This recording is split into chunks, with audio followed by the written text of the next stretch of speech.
안녕하세요. 저는 올해로 40대에 접어든 직장인입니다.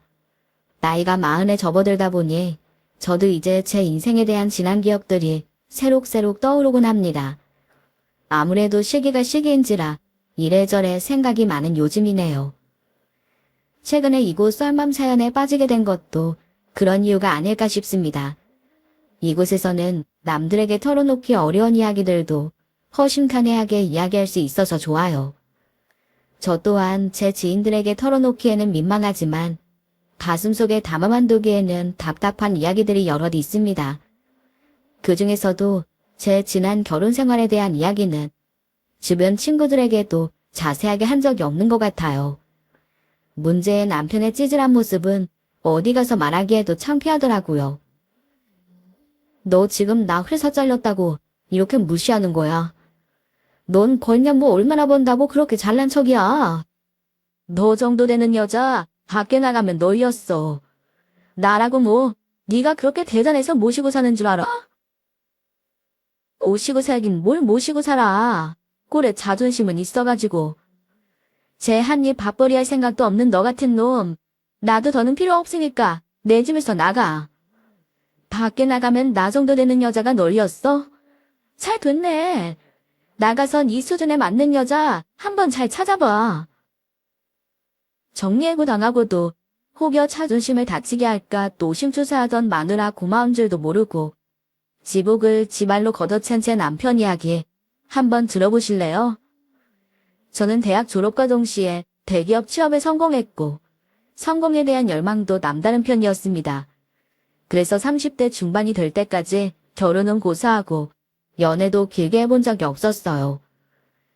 아무리 요새 세상이 바뀌고 있다고는 하지만 결혼해서 아이 낳은 여자 선배들이나 동기들이 점차 생생과는 거리가 멀어지는 걸 보면서 무의식적으로 결혼에 부담감을 가지고 있었던 것도 같습니다. 그러던 제 생각이 바뀌기 시작한 건 30대 후반에 들어서면서부터였어요. 그때도 결혼이 엄청 하고 싶었다기보다는 더 늦기 전에 아이는 낳고 싶다는 생각이 들더군요. 평소에 결혼에 관심은 없었어도 비호는 아니었기에 제게 걸맞는 상대를 한번 찾아보자 마음먹었죠. 이미 친구들 중에서도 결혼 정보회사를 통해 성운한 커플이 몇 있었기 때문에 상담을 받아보았습니다.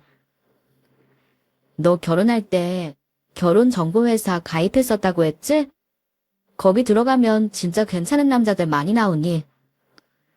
뭐 복불복이기는 하지. 그래도 회사 차원에서 기본적인 배경이며 내가 제시한 조건 정도는 맞춘 사람을 소개시켜주니까 우리 나이에 소개팅이나 모자기로 만나는 사람보다야 합리적으로 원하는 사람 찾는 데는 도움되겠지? 그리하여 남편은 결혼정보회사를 통해 만났습니다. 저는 다소 고지식할지는 몰라도 사람은 자신과 비슷한 환경과 가치관을 가진 사람들 사이에서 살아갈 때 비로소 가장 안정적인 삶을 살 수 있다고 생각하는 편이었습니다. 친구 말 맞다나 나이가 어느 정도 쳐다보니 제 환경과 학벌, 재산 등 제 조건과 비슷한 상대를 자연스럽게 찾는 데는 어려움이 있었네요. 앞전에 두 사람을 별 성과 없이 넘기고 난 후 세 번째로 만나게 된 사람이 바로 남편이었습니다. 남편은 외적으로 그렇게 보기 좋은 사람은 아니었으나 입고 있는 옷이나 단정하게 정리한 머리나 꾸미는데 제법 관심 있어 보이더군요. 스타일이 참 멋지시네요. 패션에 관심이 많으신가 봐요. 아, 네. 저는 남자라고 너무 수더분하게 하고 다니는 걸 별로 좋아하는 편이 아니라서요. 그래도 대기업 다니는 사람이면 한 명 한 명이 회사의 간판이기도 한데 외양도 그에 걸맞게 꾸미는 게 맞는 것 같아요. 개인적으로 후줄근하게 하고 다니는 남자를 별로 좋아하지 않았던 저는 그 점은 꽤 마음에 들었어요. 들어보니 출신 학교도 비슷하고 직장도 저와 비슷한 수준의 대기업에 다니고 있었습니다. 석훈 씨 만나기 전에 이 회사 통해서 먼저 두 분 뵈었었는데 저보다 나이가 많은 분들이신데도 제 나이를 걸고 넘어지시더라고요. 혹시 석훈 씨도 그런 점이 마음에 걸리시는 거라면 서로 시간을 절약하는 것도 괜찮을 것 같아요. 아니요. 저도 나이 먹을 만큼 먹었는데요, 뭐. 거기다 저보다 2살 어리다고 하시지 않으셨나요? 애초에 문제될 일도 아니라고 생각해요. 저 결혼하고도 회사 계속 다닐 생각인데 혹시 나중에 출산한 이후에라도 아이 교육 문제로 퇴사하는 일은 없었으면 해요. 저도 그렇게 생각합니다. 결혼하셔도 회사는 계속 다니는 편이 좋으실 것 같아요. 저도 기혼분들이랑 같이 일하고 있고 결혼해서도 같은 직장인이라는 공통점이 있는 편이 대화하기에도 경제적으로도 더 좋지 않을까 해요. 제법 대화가 통한다는 생각에 몇 번 더 만나게 되자 나이가 나이인 만큼 자연스럽게 결혼 이야기가 나오게 되었어요. 양가에서도 크게 걸리는 부분 없이 결혼까지 무르르듯 진행되었습니다. 결혼할 때에도 한쪽에서 치우침 없이 집이며 혼수며 거의 반반으로 해가지고 왔습니다. 저희 부모님은 은근히 남자 쪽에서 더 해오길 바라시는 것도 같으셨지만 제가 딱 잘라 말했네요. 내 친구들 딸 시집 보낼 때 얘기 들어보니까 더러 신랑 쪽에서 전적으로 집을 해오기도 했다는데. 괜한 소리 마라 엄마. 세상에 공짜가 어딨다고. 요새 그런 집이 뭐 얼마나 돼? 요새 추세가 부부가 같이 집을 마련하는 편이기도 하고 나도 지금껏 회사 다니면서 성실하게 모았어. 그래도 너 살아보면 그게 그렇지가 않다. 요새 젊은 사람들 딱 잘라서 반반 해간다고 해도 그게 진짜 반반인 줄 알아? 살다가 애 생기고 애나 키우고 하다 보면 여자 쪽이 결국은 더 품을 들이게 되어 있어. 서로 사정 다 알고 조건 맞춰 하는 결혼인데 그런 식으로 나오면 나라고 뭐 가만히 있나? 그리고 시작부터 아쉬운 소리 듣고 싶지도 않아. 친정어머니의 걱정을 지로하고 저는 그렇게 깔끔하게 나눠서 낼 건 내는 이른바 공평한 결혼을 하게 되었습니다. 이제 같이 사는 것도 어느 정도 적응이 됐으니 슬슬 가족 계획도 세워야 하지 않을까 싶어요. 저는 더 나이가 들면 좀 부담스러울 것 같아서 좀 일찍 가뒀으면 하는데 석훈 씨 생각은 어때요? 저는 그래도 이제 우리 막 결혼했고 연애 기간도 짧았는데 한 해 정도는 기다렸다가 주는 게 어떨까 싶은데 병원에서도 문제 없다고 하지 않았어요? 저는 원래는 결혼하고 바로 아이를 갖는 게 좋지 않을까 싶었는데 남편의 제안에 잠깐 멈칫했습니다. 그런데 그 와중에 회사에서 제 승진에 도움이 될 만한 새 프로젝트를 제안하는 바람에 자연스럽게 출산 계획도 미뤄지게 되었네요. 한 과장, 아직 아이 계획 없지? 이번 프로젝트 한 과장이 주도적으로 한번 맡아보는 거 어떻게 생각해? 이거 관리자급에서 들어가는 프로젝트 아니었어요? 정말 저한테 주시게요? 내가 우리 한 과장 역량을 아는데 이번 기회에 나도 라인도 좀 탄탄하게 정리하고 도움도 좀 받고 하려고 그래. 이번 거 큰 건이야. 수주만 제대로 넘기면 차장 승진하는 건 거의 따놓은 당상이라고 봐야지. 이번 프로젝트 한 과장 커리어에 정말 춤한 거야. 앞으로 자기 사회생활 방향을 바꿀 수도 있어. 상세의 제안에 솔깃했습니다. 처음 대기업에 입사해서야 누구든 창창한 미래를 꿈꾸곤 합니다. 높은 꿈과 큰 포부를 가지고 관리자급까지 올라갈 수 있으리라 믿으면서 애사심이 하늘을 찌를 시기이기도 하죠.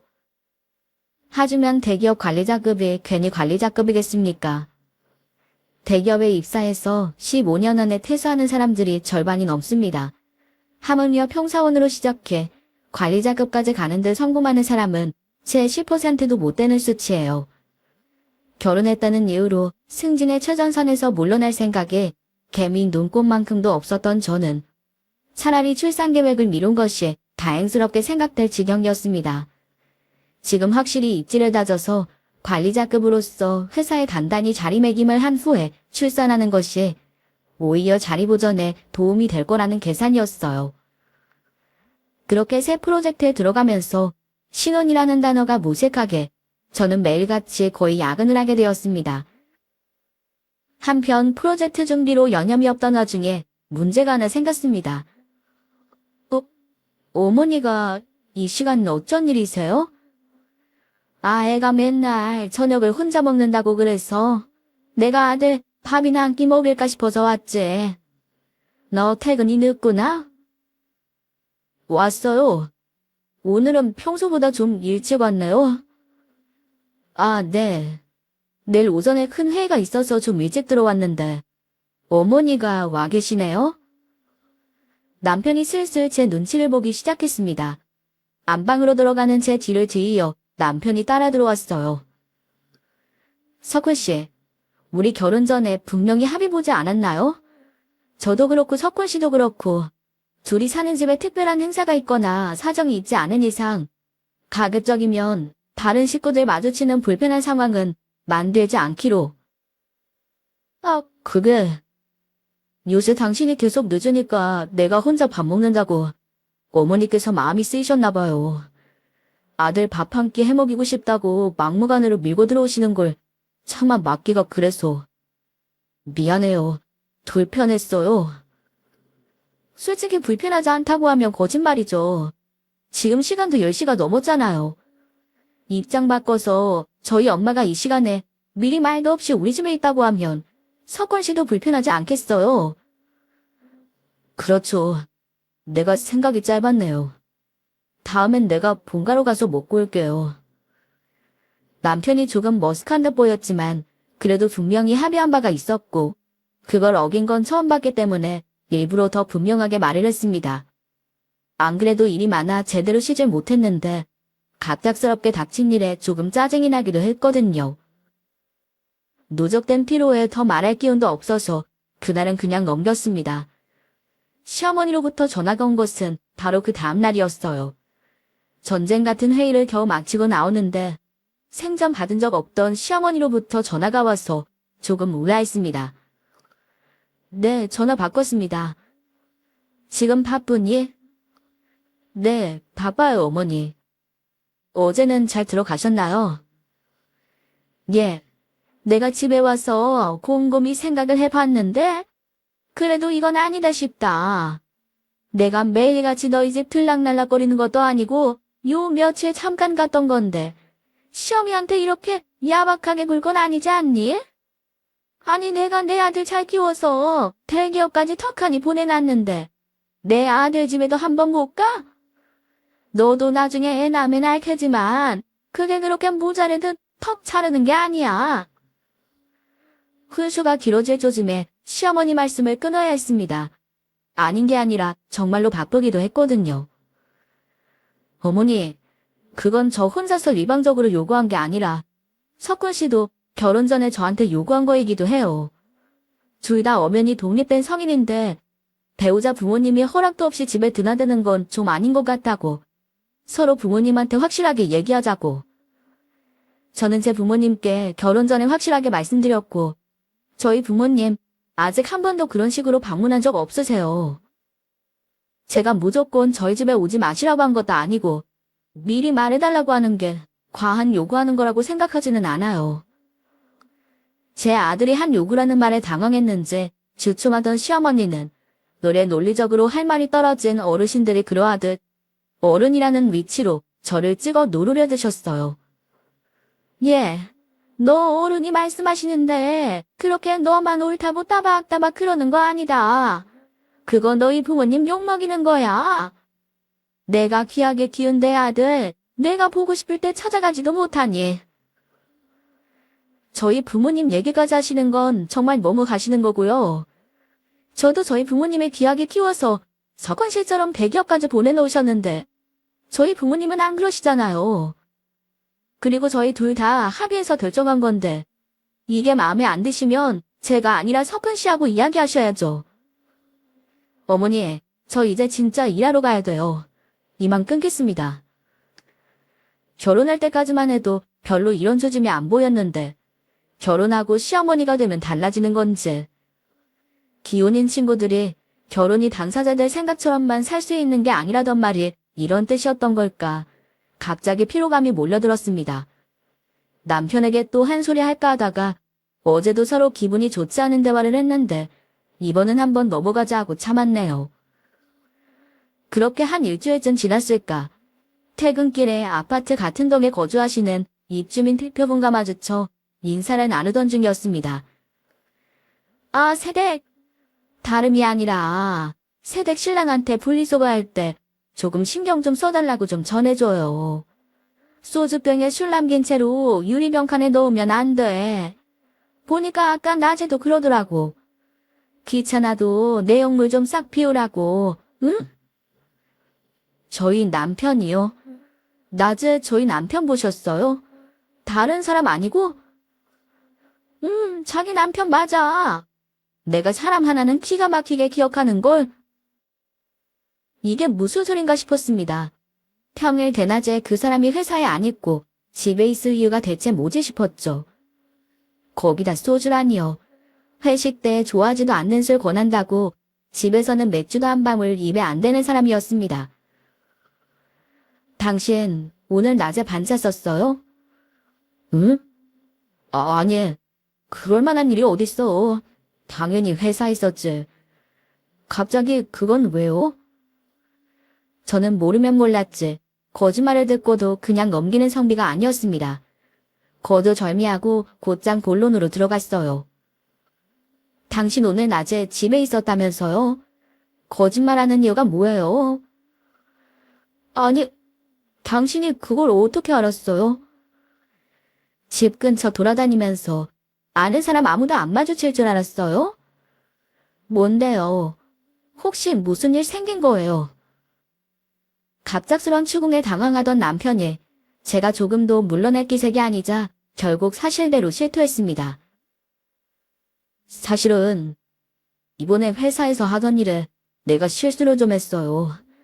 서리밥 몇 개 누락되는 바람에 손실이 좀 생겼거든요. 그래서 잠깐 정직 중이에요. 그만 제 입이 떡 벌어졌습니다. 신입도 안 할 실수에 정직까지 먹었다는 것도 황당한데 그걸 저한테 아무 말도 없이 넘기려고 했다는 것도 어처구니가 없더군요. 그게 언제부터예요? 2주 전부터. 기가 막혔습니다. 그러니까 예고 없이 시어머니가 들이닥쳤을 때 이미 남편은 정직 중이었다는 거지요. 어머니도 아시는 거예요? 얼마 전에 어머니 오셨을 때 그때 알고 오신 거냐고요. 아니야. 어머니 모르세요. 아들이 대기업 다니는 게 사는 나기신 양반인데 어머니 아시면 큰일 나요.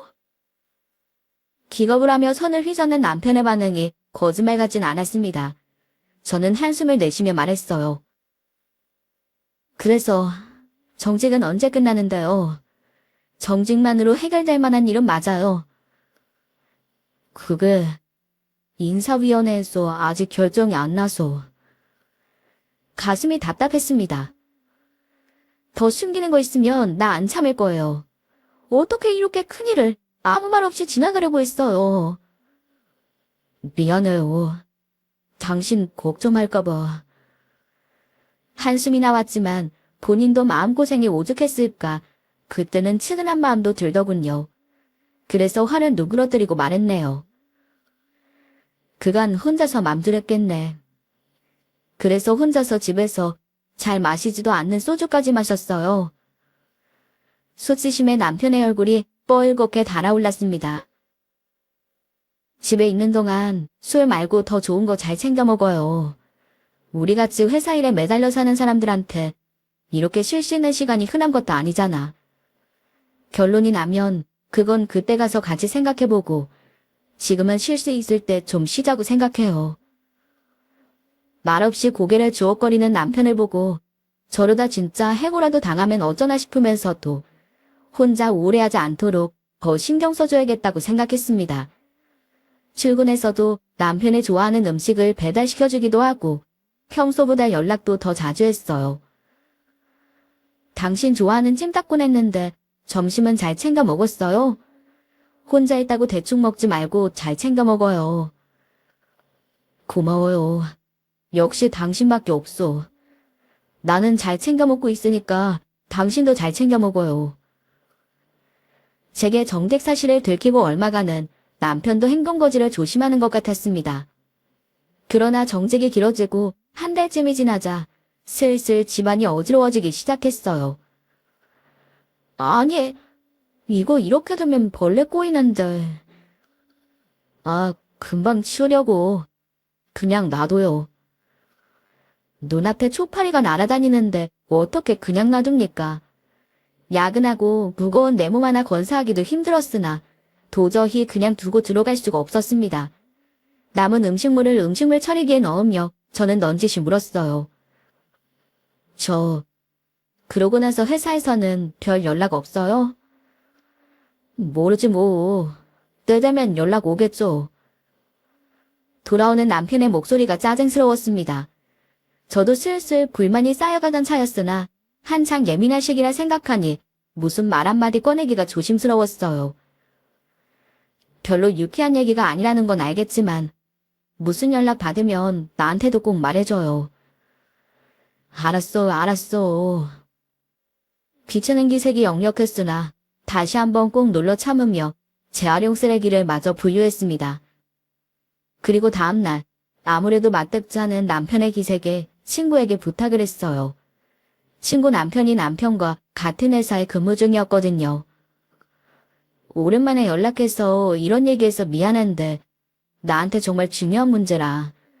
혹시 우리 남편 정직 문제 어떻게 되어가는지 신랑 통해서 한번 알아봐 줄 수 있을까? 이따 퇴근하면 한번 물어볼게. 너 마음고생해서 어쩌니? 알아보고 바로 연락 줄 테니까 조금만 기다려. 제 일로는 살면서 누구한테도 아쉬운 소리 한번 해본 적이 없었습니다. 남편의 정직 문제로 친구에게 생전 안 해본 부탁을 하자니 창피했지만 남편만 믿고 기다릴 수가 없었어요. 그러나 그날 저녁에 친구로부터 들은 소식은 저를 더 아연실색하게 만들었습니다. 어떡하니? 월요일에 결과 나왔다는데 너희 남편 해고 조치됐대. 신랑이 아무 말도 없었어? 어이가 없어 그만 말문이 딱 막혔습니다. 벌써 사흘이나 지났는데 남편은 제게 이런 방구도 없었어요. 정직당한 걸 모르는 것도 아니고 이미 거짓말하지 말라고 경고도 수차례 했는데 바보가 된 기분이었습니다. 간신히 친구에게 알아봐줘서 고맙다고 인사를 하고 전화를 끊는 손이 떨려오더군요. 그날 저녁 열일 제치고 집에 들어가자마자 남편에게 말했네요. 당신 해고당했어요? 후줄근한 꼴로 집안을 어슬렁어슬렁 돌아다니던 남편이 저를 획 돌아보더군요. 당신 그거 어떻게 알았어? 지금 어떻게 알았는지가 중요해? 내가 결과 나오면 알려달라고 했잖아. 일단 결과가 어떻게 나오던지 간에 둘이서 같이 해결해보자고. 이번엔 언제 이야기할 생각이었어요? 나한테 얘기할 생각은 있었어? 어떻게 알았냐고. 당신이랑 같은 회사 다니는 친구 남편 통해 물었다.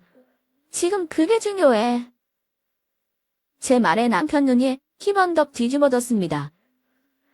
이 여자가 미쳤나? 쪽팔린 줄도 모르고 누구한테 뭘 물어?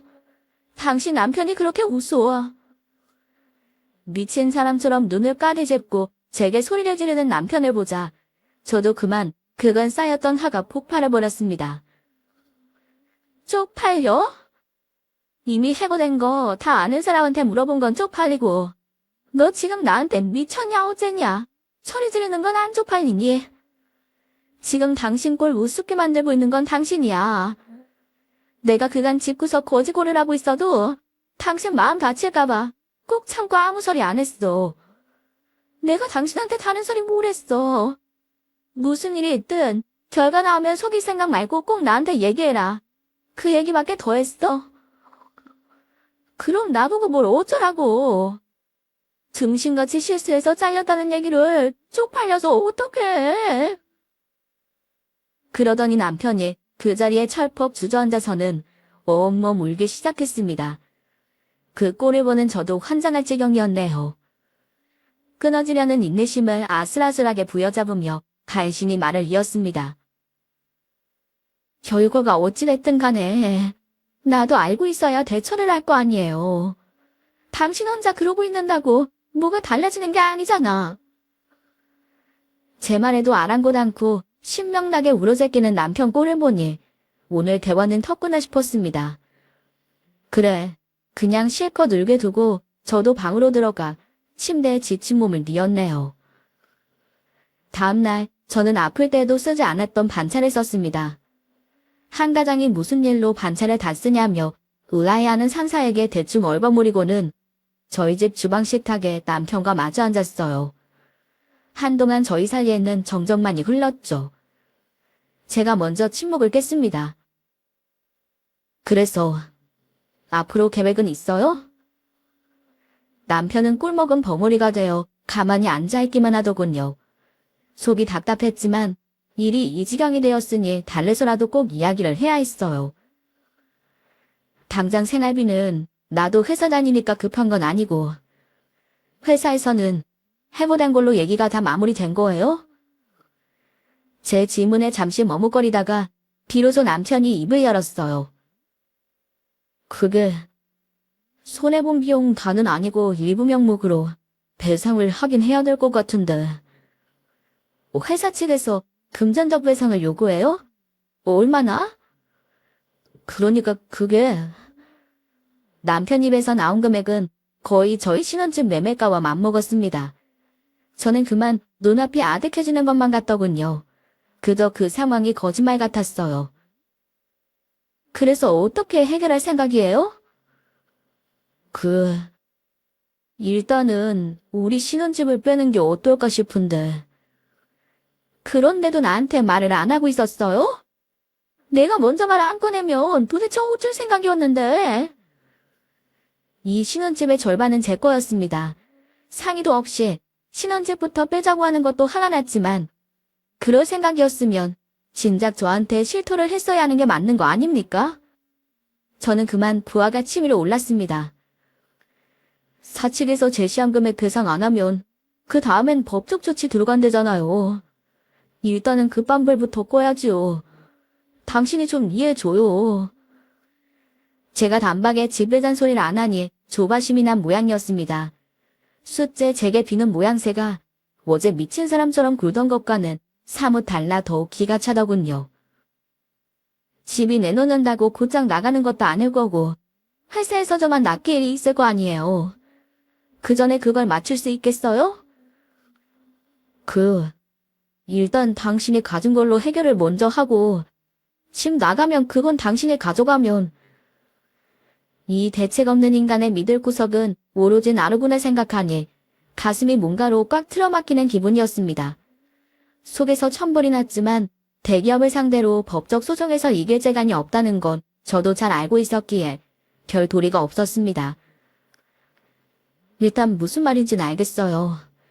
하지만 나로서도 그게 적은 돈도 아니고 아무리 부부지간이더라도 큰 돈 오가는데 깔끔하게 서류 써주면 나도 할 수 있는 데까지는 해볼게요. 서류? 무슨 서류? 일단 내 돈으로 당신 회사 일 해결하고 나면 이 집 판돈은 100% 내가 가져가기로. 그렇다고 해도 지금 시세 생각하면 내 돈도 꽤 들어가는 거잖아. 원래 반은 내 돈이니까. 아니, 그렇다고 부부 사이에 꼭 그렇게까지. 부부 사이일수록 이런 문제는 더 깔끔해야 나중에 잡음이 없다고. 생활비는 공평하게 각출하자는 말은 결혼 전에 당신이 먼저 꺼낸 말이에요. 나도 거기에 전적으로 동의하고.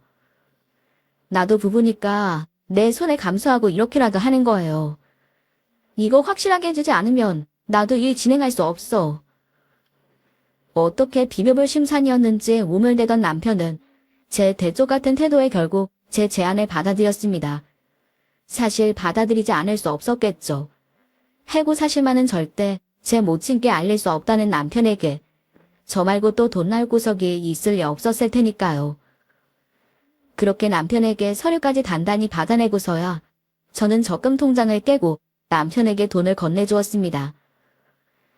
이제 완전히 백수가 된 남편에게서는 예전에 깔끔했던 모습은 찾아볼 수가 없었어요. 제 차림새는 물론이고 퇴근에 돌아와 보면 집꼴도 엉망이었죠. 꼴을 보니 아직 구직도 시작하지 않은 것 같았습니다. 저는 결국 싫은 소리를 해야만 했어요. 당신, 일자리는 좀 알아보고 있어요? 당장은 아니더라도 이력서도 새로 쓰고 사진도 새로 찍고 하려면 머리도 좀 정리하고 해야죠. 회사 나온 지 얼마나 됐다고 벌써부터 취직하라고 압박하는 거예요. 나도 다 생각이 있어. 그럼 제발 그 생각이 뭔지 좀 들려줘요. 혼자 꽁하니 하고 있지 말고. 내가 진짜 답답해서 그래. 내가 그렇다면 그런가 보다. 좀 넘어가 주면 안 돼. 지금 당신 혼자 외벌이 한다고 눈치 주는 거야. 눈치를 주려는 게 아니라 집에 있으면 이렇게 어지르지 말고 먹은 것 좀 바로바로 치우고 예전처럼 좀 깔끔하게 하고 있으면 좋잖아. 회사도 안 나가니까 이제 나한테 살림이라도 하라는 거야 뭐야. 당신 나 회사 나온 지 얼마나 됐다고 벌써부터 혼자 직장 다니는 유세를 부려. 유세라니. 그리고 내가 언제 당신한테 살림하래. 당신 어지른 거나 바로바로 정리하라는 거잖아. 이제 곧 부동산에서 사람도 왔다 갈 텐데 이 꼴을 하고 짐을 어떻게 보여줘. 남 눈치는 더럽게 보는 인간답게 부동산 이야기에는 저도 대꾸할 말이 없었던 건지 불만 가득한 표정으로 남편이 입을 한 일자로 꼭 다물었습니다. 그 꼴이 얼마나 보기가 싫던지 그만 저도 방으로 들어가 버렸죠. 해고 이후 남편의 열등감은 최고조에 달한 듯 했어요. 무슨 말을 해도 자신에 대한 공격으로 받아들이는 사람과는 말이 통하지 않았네요. 그로부터 얼마 지나지 않아서 저희 집을 사겠다는 사람이 나타났습니다. 생각보다 입주일이 급하게 잡혀 당장 이사를 준비해야 할 상황에 처하게 되었어요. 회사 일도 정신없이 바쁠 때라 따로 집 보러 갈 시간이 나는 상황도 아니었습니다. 저는 결국 내키지 않았지만 남편에게 말했습니다. 나 결혼 전에 선물 투자 성공해서 수익금으로 사둔 아파트가 하나 있어요. 지금 회사에서 거리가 좀 있긴 한데 당장 집 구하는 것도 쉬운 일은 아니니까 일단은 그 집으로 가요. 당신 아파트가 있었어? 남편 눈이 휘둥그레졌습니다. 탐욕으로 번들거리는 눈을 보자 왜 내가 이 말을 꺼내기가 꺼려졌는지 다시 한번 떠올랐지만 그때로선 당장 방법이 없었네요. 근데 아파트가 있으면 쭉 거기서 살면 되지. 왜 일단이야? 그 집은 나 노후대 비용으로 마련해둔 내 개인 재산이에요. 지금은 급하게 옮겨야 되기도 하고 아직 이 집 잔금도 들어오기 전이니까 잠시 있다가 집 옮길 거예요. 원래도 그 집은 세주던 집이야. 남편이 누나를 대굴대굴 굴리는 게 보였습니다. 영 기분이 나빴지만 그 집은 저 사람 만나기 전 제 재산으로 구입한 것이기에 욕심을 내봤자 별 수가 없을 터였습니다. 그렇게 이삿 날이 다가왔습니다. 아침 일찍부터 바쁘게 준비해서 이사업체와 새 집으로 도착했어요. 이제 막 새 집에 이삿짐을 풀기 시작하는데 뜻밖의 인물이 찾아왔습니다. 어머, 집 너무 좋다. 역시 대기업 다니는 아들이 좋긴 좋구나. 우리 아들 성공했네. 뚱딴지 같은 소리를 짓거리며 신나게 걸어 들어오는 사람은 바로 시어머니였습니다. 어머니, 아직 저희 이사도 덜 끝났는데 여긴 어쩐 일이세요? 응? 그게 무슨 소리야. 이삿날이니까 왔지. 예, 너 짐 좀 받아라. 이게 대체 뭔 소린가 싶어 남편 놈을 쳐다보았더니 놈이 제 시선을 은근히 피하더군요. 어머니, 지금 도대체 무슨 말씀을 하시는 거예요? 어머니 짐을 왜 여기 들여요? 나도 이 집 이사 들어오니 짐을 들이지. 얘는 아까부터 왜 자꾸 당연한 소리를 하게 만들어. 좀 비켜봐. 짐이 많아서 발 디딜 틈이 없네. 얘 석훈아, 안방은 어딨니? 제가 너무 기가 막혀서 그 자리에서 꼼짝도 못하고 서 있는 틈에 남편이 태연이 지 어머니를 안방으로 모시고 갔어요. 어머나, 안방도 너무 넓고 좋다. 얘, 나 이 방 쓰면 되는 거지? 내가 아들 덕에 이런 호사를 다 본다. 호호호호. 집이 넓어서 세 식구 지내기엔 딱이죠, 엄마? 어디 세 식구뿐이니? 앞으로 손자 태어나도 거실에서 뛰놀아도 되겠어. 아유, 우리 아들. 그간 얼마나 고생이 많았어 그래.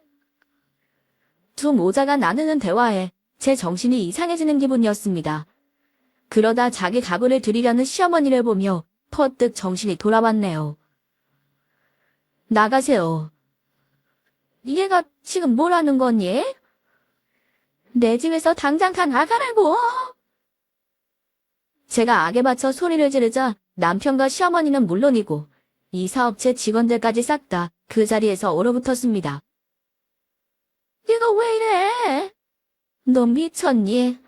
내가 내 아들 집에서 같이 살겠다는데 너 지금 이게 무슨 버르장머리야? 아주 그간 오냐오냐 했더니 이게 진짜 시험이 머리 꼭대기에 올라오려고 들어. 다른 사람들도 있는데 뭘 상식하게 이게 무슨 짓이야? 내 아들 집 같은 소리하고 있네. 당신 아들한테 집이 어디 있어? 당신 아들 땡전 한 푼 없는 거지야. 내가 지금껏 안 걷어줬으면 길바닥에 나 앉았을 거라고. 당신 아들 집, 이건 내 집이야. 그게 무슨 소리야? 너 집 사는데 보탰다고 유세 떠는 거 내가 안 그래도 펴르고 있었어. 내 아들이 그간 대기업에서 일하면서 성실히 모아서 산 집인데 네 돈 좀 보탰다고 감히 시어머니를 나가라 마라 해. 얘 석훈아, 얘 좀 봐라. 너 진짜 얘 이대로 둘 거니? 당신 흥분하지 말고 들어. 어머니도 우리 가족인데 같이 못 살 건 또 뭐야? 우리 아이 생기면 어머니께서 또 얼마나 살뜰하게 잘 봐주시겠어. 어머니께 사과드리고 당신 이제 그만 진정하고 받아들여. 그제야 남편의 시꺼먼 속셈이 훤히 읽혔습니다. 저는 코웃음을 팽 치고는 떵떵 소리쳤죠. 아, 이제 거지 꼴되니 이렇게라도 네 마누라 재산 좀 뜯어볼까 싶었니? 네 지분이라고는 코딱지만큼도 없는 이 집에 너희 어머니라도 들어앉혀서 알박기라도 해볼 심산이었어? 너 그 머리를 가지고 도대체 대기업은 무슨 수로 들어갔니? 네 어머니 들어앉힌다고 내 명예인 이 집이 네 거라도 될 줄 알았어. 지금까지는 그래도 지 아들 재산이 한 톨이라도 들어간 줄 알았던지 제 말을 들은 시어머니도 제법 놀란 눈치인 듯 했습니다. 얘 석훈아, 이게 다 무슨 소리니? 이 집 네가 산 집 아니었어? 나보고 이제 남은 여생 네가 직접 모시겠다며, 응? 이게 어떻게 된 거야? 하기야, 지 잘린 이야기도 지 모친 앞에서 못하겠다는 인간이 회사에 가진 돈 탈탈 털리고 알거지 됐다는 말이라고 했겠어. 그럼 죽은 듯이 납작 엎드려 기기라도 하든가. 야, 너 뭘 믿고 나한테 이렇게 미친 짓거리를 해? 네가 이따위로 구는 걸 내가 언제까지 두고 봐줄 줄 알았어? 어? 잘리다니. 지금 누가 잘렸다는 거야? 누구긴 누구겠어요. 잘나신 댁 아드님이지. 댁 아드님, 그 대단한 대기업에서 잘린 지 벌써 2달도 더 됐어요. 대기업 다니는 아들 뒀다고 유세란 유세는 다 떨었는데 우리 어머니 딱해서 어째요? 야, 너 그만 입 못 다물어? 너나 이따다. 어디서 주제 입을 열고 있어? 내가 너 회사 잘린 거 속일 때도 네가 친 사고 수습하느라 내 돈으로 먼저 막을 때도 잘리고도 일 구할 생각도 없이 집구석만 쓰레기장으로 만들고 처박혀 있어도 참고 또 참았어. 근데 하다 이제 내 재산 눈독 들이는 것도 못 알아서 내 집에 네 어머니를 들여. 네가 아주 미쳐 돌았구나. 그 대단한 대기업 잘리고 나니까 이제 머리도 안 돌아가냐? 네 어디를 보고 내가 너 같은 놈이랑 같이 살아줄 거라고 생각해? 너 아직도 네가 대단한 놈 같니? 너 아무것도 아니야. 제 아들 대기업에서 해고당했다는 말에 정신을 놓은 듯 했던 시어머니가 이내 퍼뜩 정신을 차리며 소리쳤습니다. 너 이 신혼집 그거 판 건 다 어땠어? 어? 그건 내 돈이니까 행여나 눈독 들일 꿈도 꾸지 말아요. 그 집 판 돈 내가 가져오는 대가로 저 인간 회사에 돈 물어준 거니까. 그런 게 어디 있어? 그보끼리 그런 법은 없다. 거기 내 돈도 빌려서 놓아놨는데 내 돈 내놔. 저는 무서운 기세로 제 짐으로 달려들어서는 서류를 찾아 시어머니에게 던졌습니다. 남편 회사에 대신 배상해주는 조건으로 받아둔 것이었습니다. 당신 아드님이 넘긴 거니 진상 그만 떨고 받아들이세요. 저 귀한 아드님 감옥 가는 거 막으려고 든 돈인데 설마 아까운 건 아니시죠? 아들 감옥 보내고 싶으면 어디 한 번 더 소리 질러 보시던지요. 이미 공생까지 마친 서류를 보자 시어머니는 그만 뒤로 넘어가 버렸어요. 너 사람을 무시해도 정도가 있지. 어머니랑 다른 사람들도 있는데 나를 이렇게 깔아뭉개? 너 그 나이 먹고 나 아니면 누가 같이 살아줄 사람이나 있을 것 같아? 호호냐, 너 같은 놈 이제 조독했지란다. 당장 이혼소송 걸 테니까 네 어머니 데리고 이 집에서 나가. 너같이 거지 같은 놈이랑 더는 같이 못 사니까. 제 이혼선언에 남편의 낯짝이 사색이 되었습니다. 제게 이런 폐악을 부려놓고도 이혼 얘기에 놀라는 걸 보니 진짜 해고 이후로 멍청해진 건가 의심스러울 정도였네요. 너나 네 어머니나 이제 진짜 지긋지긋하다.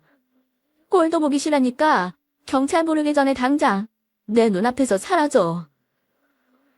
나가라는 제 말에 미적거리던 남편은 제가 경찰에 전화를 거는 신용을 하자 그제야 제 모친을 부축해서 비척비척 집 밖으로 나갔습니다.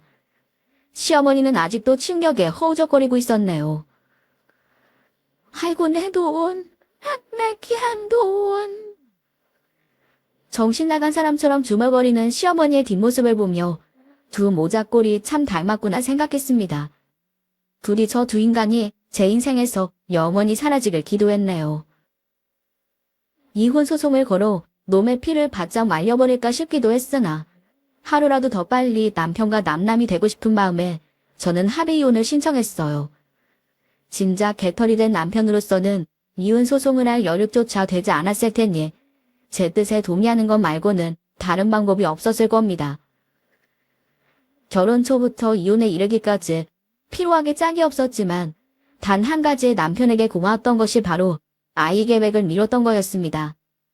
남편이 본색을 드러내기 전에 아이를 갖지 않았던 것을 천운으로 생각하며 저는 이 결혼을 과거에 묻어두기로 했네요.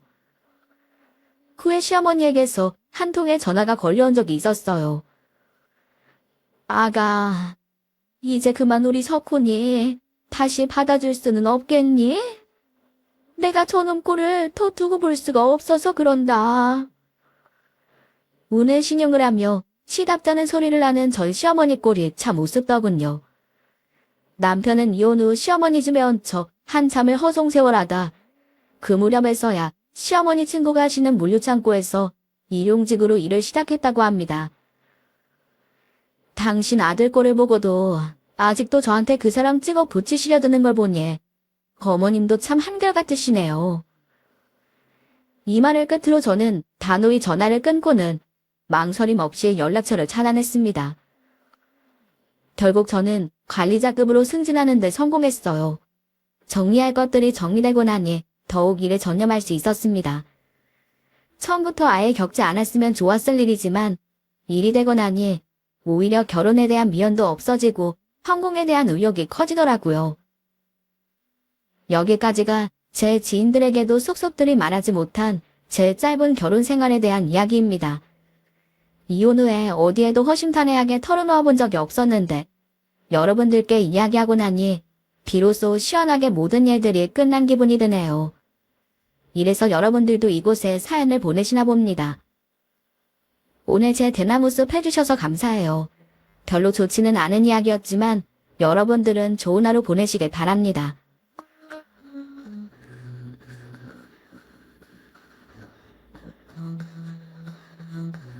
아,